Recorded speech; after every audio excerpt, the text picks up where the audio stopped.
A continuación, Poder Ciudadano.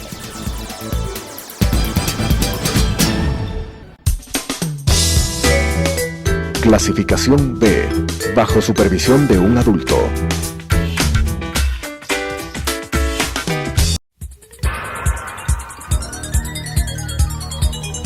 Las opiniones vertidas en este espacio por la producción y dirección del programa son de exclusiva responsabilidad de sus autores y de quienes intervienen en ellos.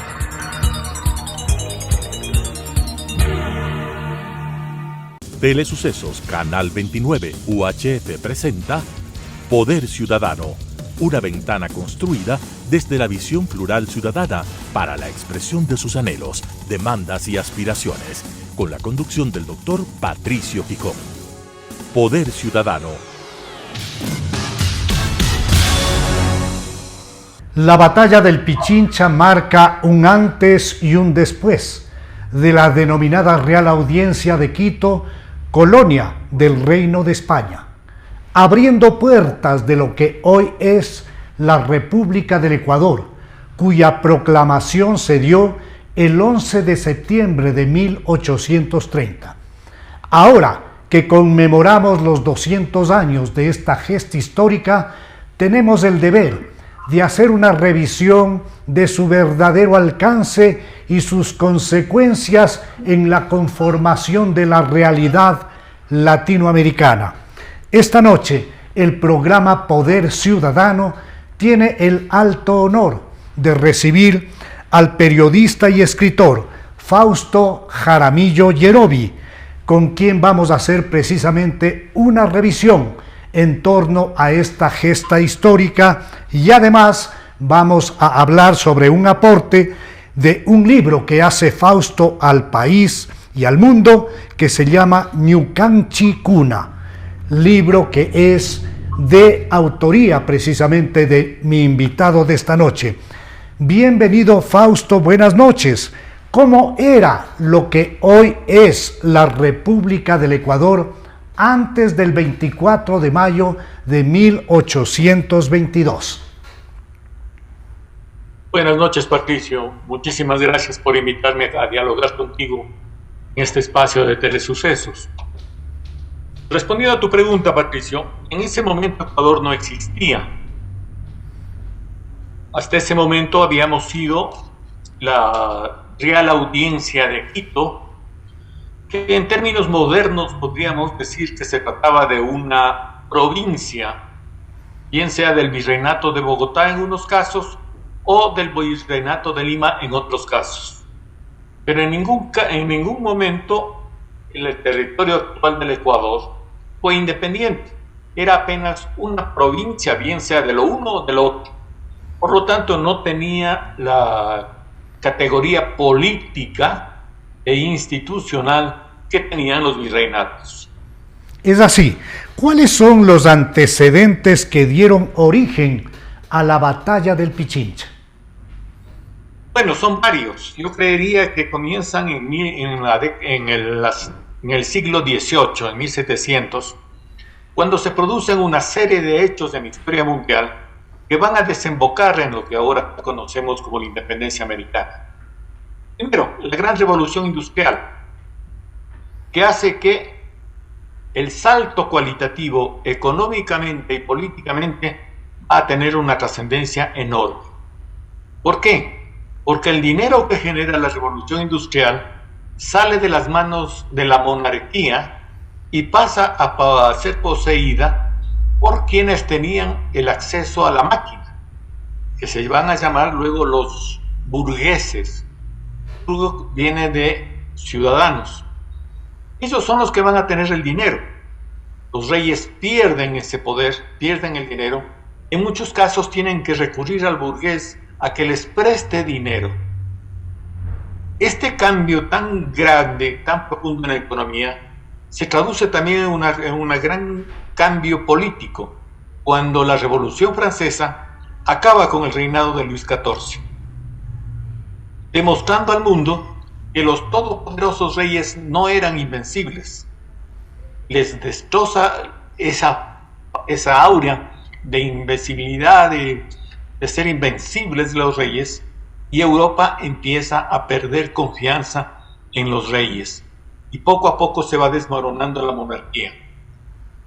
Eso en España se traduce cuando otro personaje es importante, como Napoleón Bonaparte, que no era un miembro de la realeza francesa, era un general. Después de las batallas se declara o se autoproclama emperador, y el momento de proclamarse emperador, él arranca la corona del arzobispo de París y se coloca él mismo la corona. Ese símbolo quería decir: el rey, o sea, el poder, no viene de Dios, sino que viene del pueblo, y yo le arranco y me pongo, y yo le arranco la corona y le pongo a mi esposa Josefina.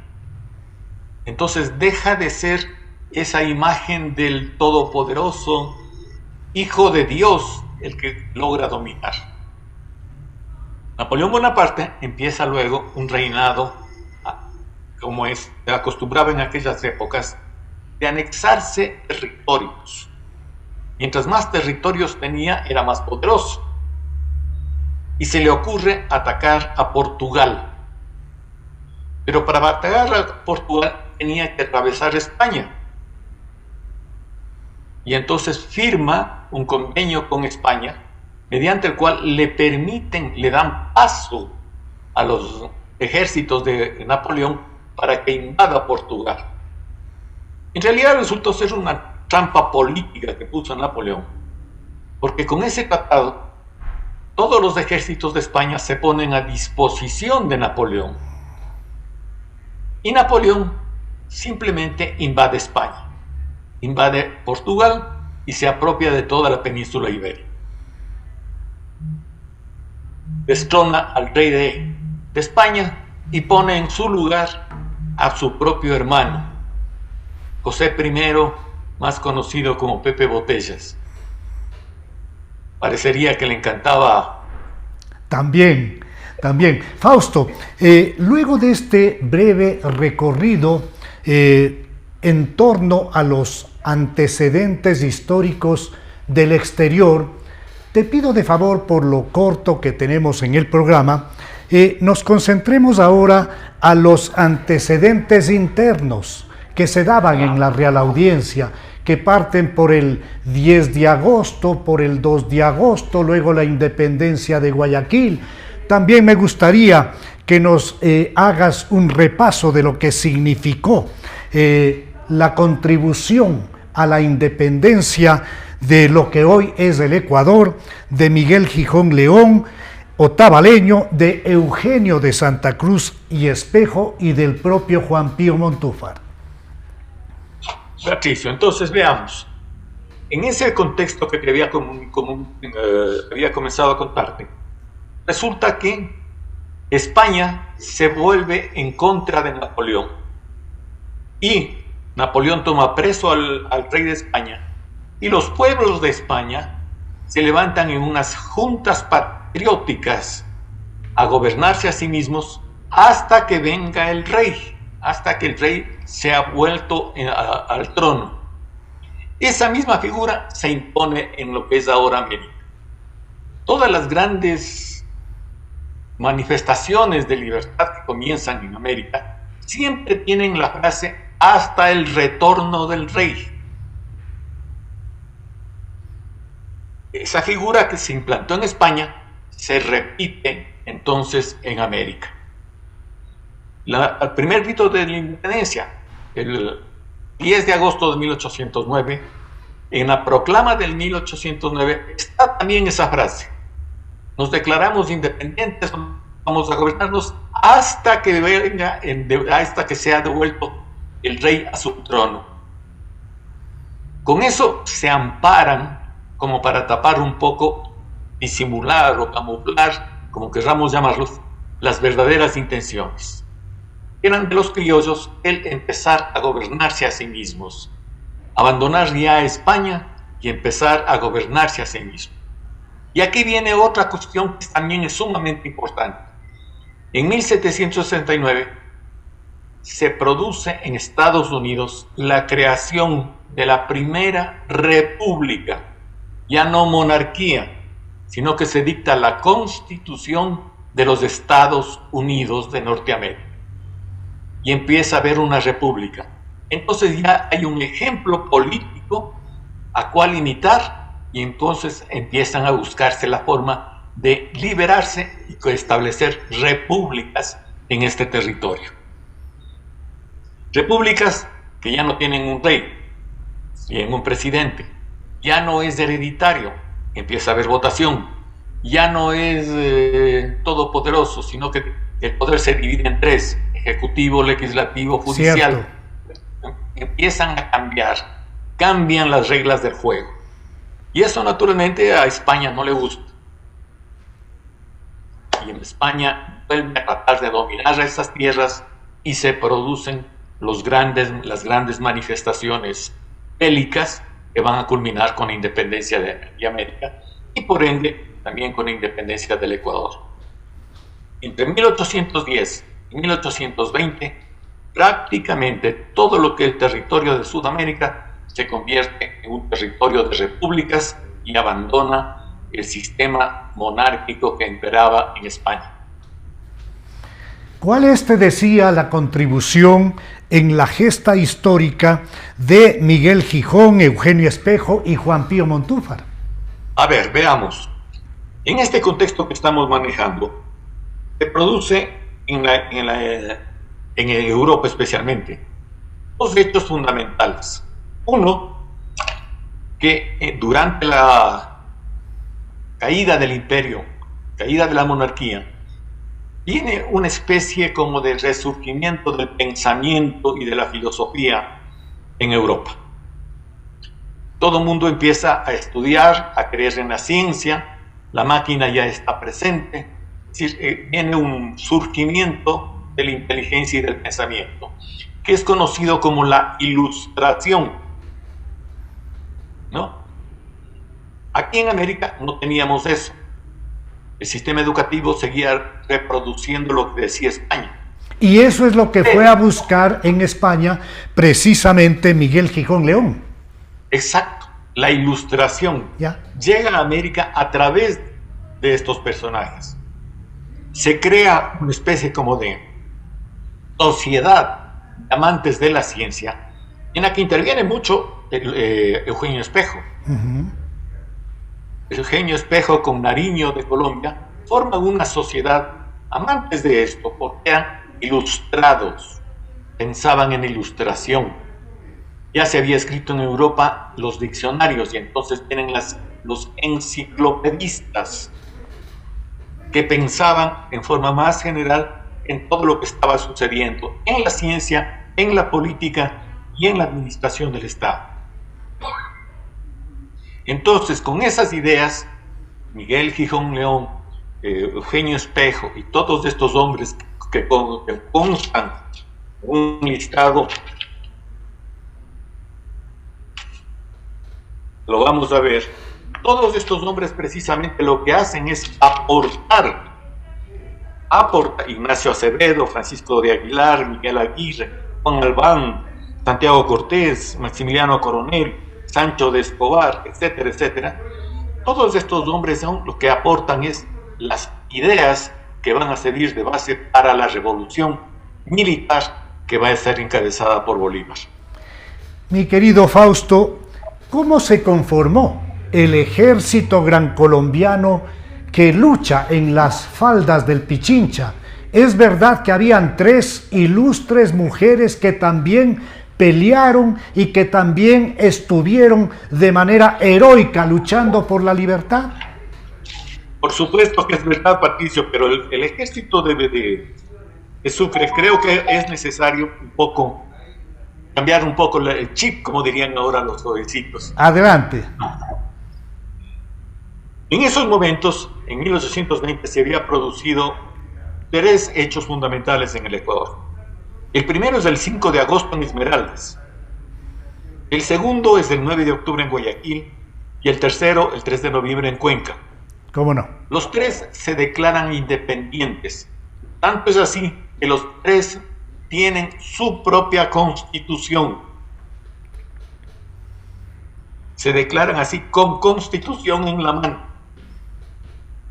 Pero, naturalmente, las condiciones geopolíticas, ellos no podían sostenerse frente a las grandes luchas que se estaban llevando a cabo en ese momento en toda América. Y tienen que buscar el amparo de alguien, porque solos no podían. ¿Cómo no? Entonces ahí Bolívar se ofrece, porque naturalmente él comprendía dos cosas. Primero, que el territorio ecuatoriano, que era el departamento del sur, que él le llamaba el departamento del sur de la Gran Colombia, estaba ligado al mar y tenía dos grandes puertos, entre esos el de Guayaquil, el primer puerto fluvial, no marítimo.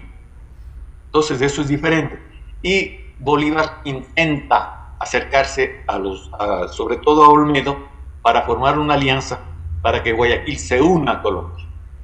San Martín también. San Martín estaba allá en Lima. También a él interesaba ese puerto fluvial de Guayaquil. Ahí se da el famoso encuentro entre Bolívar y San Martín. Claro. Entonces los dos empiezan una lucha soterrada por tener ese territorio. Ahora, hay que decir otra cosa. Ambos personajes, Bolívar y San Martín, eran masones, hermanos masones. Entonces no les hacía gracia el tener que pelear. Y por eso empiezan a las negociaciones. A ver, ¿cómo podemos llegar a un acuerdo? Bolívar se adelanta a la jugada y primero manda a un profesor de filosofía que era militar, el general Mírez, a que hable con Olmedo. No consigue sino simplemente algunas cositas. Luego manda al general Aguirre. Tampoco logra mayores cosas. Entonces Bolívar decide finalmente mandarle a Sucre, a su gran amigo y gran estratega que resultó ser Sucre. Le manda y Sucre llega en 1821 a Guayaquil. Guayaquil le entrega el poder militar a Sucre para que organice un ejército que avance hacia Quito. Y le encarga y le dice que podrían llegar a un acuerdo con Bolívar, pero que hasta que lleguen a ese acuerdo le permiten que Bolívar firme a nombre de Guayaquil cualquier convenio internacional que favorezca a los intereses de Guayaquil. Con ese triunfo en la mano, con ese documento en la mano, Sucre empieza a trabajar. Forma un ejército y avanza hacia Quito por el lado de Guaranda. Viene triunfando Babahoyo, Guaranda, pero es derrotado en Huachi, cerca de Ambato, en 1821. Es derrotado y realmente con una derrota muy fuerte. ¿Y cómo logra recuperarse de la derrota de Huachi? Ni siquiera se pone a pensar en la derrota, inmediatamente empieza a trabajar, a crear un nuevo gobierno, un nuevo ejército. Regresa a Babahoyo y empieza a reclutar gente de la provincia de Guayaquil, que en términos geográficos representaba todo lo que es actualmente Manabí, Los Ríos, Guayas y El Oro. Gran parte de la costa con la sola exclusión de Esmeraldas. Exacto, empieza a recuperar y ahí aparentemente de lo que se sabe se enlistan 3 mujeres: Nicolasa Jurado, la señora Esparza y la señora Jiménez. Gertrudis Espalza, Nicolasa Jurado e Inés Jiménez son las 3 mujeres que estuvieron junto a los soldados gran colombianos luchando en Pichincha. Claro, se disfrazan de hombres, porque recordemos, en aquellos años no había una escuela militar. Claro que sí. Eran militares quien sabía disparar y quien estaba dispuesto a los sacrificios de la vida militar. Qué curioso, se disfrazan de hombres para poder batallar. Sabían disparar, tanto es así que las 3 parecería que corresponden a ser personas de la zona de Ambato, precisamente, de Píllaro, de Guaranda, un pueblito cerca de Guaranda, y la otra es de un pueblito de Chimborazo. Mi querido Fausto, que... charlar contigo, con tu vasta cultura y talento, resulta complicado en torno al pequeño espacio de 30 minutos que tiene el programa Poder Ciudadano. Y no quisiera que dejemos de hacer un apunte en relación a tu libro, pero para cerrar el tema de la importancia de los 200 años de la batalla del Pichincha, de esta gesta bélica de enorme importancia continental, quiero que nos des tu versión, tu visión de cuál es la importancia que tiene la batalla de Pichincha en América. Para terminar lo de la batalla de Pichincha, digamos que en Pichincha pelean dos divisiones militares. Una peruana, enviada por San Martín para que le apoye a Sucre. ¿Cómo no? Y la otra es la colombiana. Son las dos divisiones que se ponen a las órdenes de Sucre, quien avanza desde Saraguro, donde se reúne con la colombiana, hacia Quito. Entonces, en ese trayecto va forjando el ejército, va forjando el poder ciudadano, diríamos con la forma actual, hasta llegar a la ciudad de Quito. Y entonces, tras la victoria, los españoles firman el armisticio, firman la derrota para salir de la ciudad, para salir del país. Fausto, para salir de en un importante periódico llamado El Colibrí del Instituto Otavaleño de Antropología, se establece precisamente el triunfo de Sucre en la batalla del Pichincha. Y en esta publicación se encuentra el acta de capitulación de Quito. ¿Cuáles son los principales elementos de ese importante instrumento que lo publica el diario El Colibrí?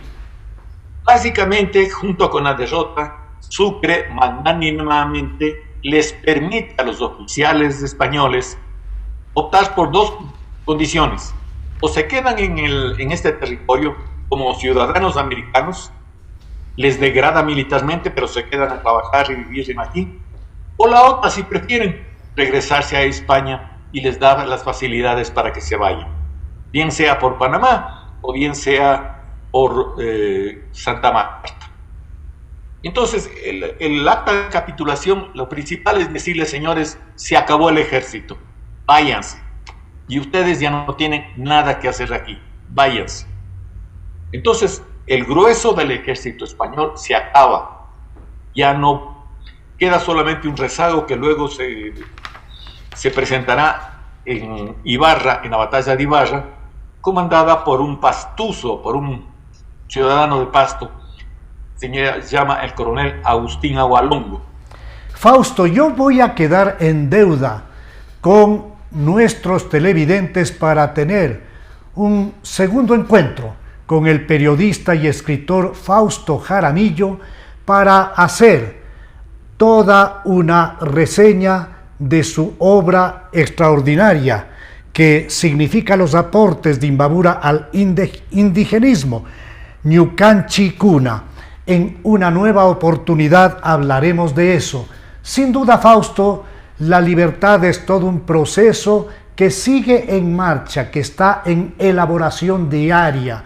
Solamente seremos libres si tenemos una seguridad integral en lo económico, en lo educativo, en lo laboral, una seguridad social. En definitiva, la tarea de la libertad es un proyecto que todavía está en ciernes y que tenemos todos juntos que saberlo manejar. Te dejo con mi audiencia para que nos des un mensaje final. Simplemente, Patricio, adherirme a tus palabras. Creo que ese concepto de libertad debemos apropiarnos todos y trabajar todos bajo ese concepto. No podemos seguir esperando de un presidente, de un rey, de un lo que sea, que nos dé todo. Somos nosotros responsables de nuestra vida.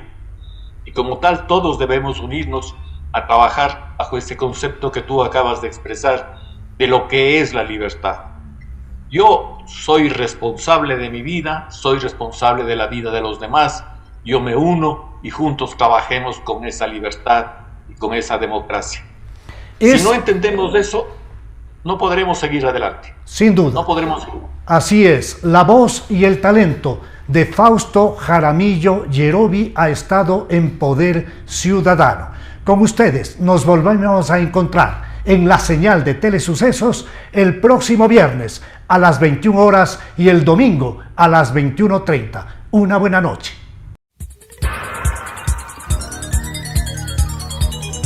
Las opiniones vertidas en este espacio por la producción y dirección del programa son de exclusiva responsabilidad de sus autores y de quienes intervienen en ellos.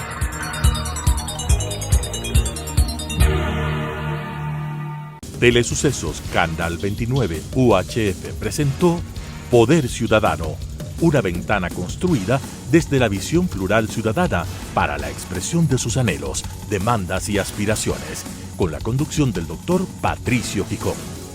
Poder Ciudadano.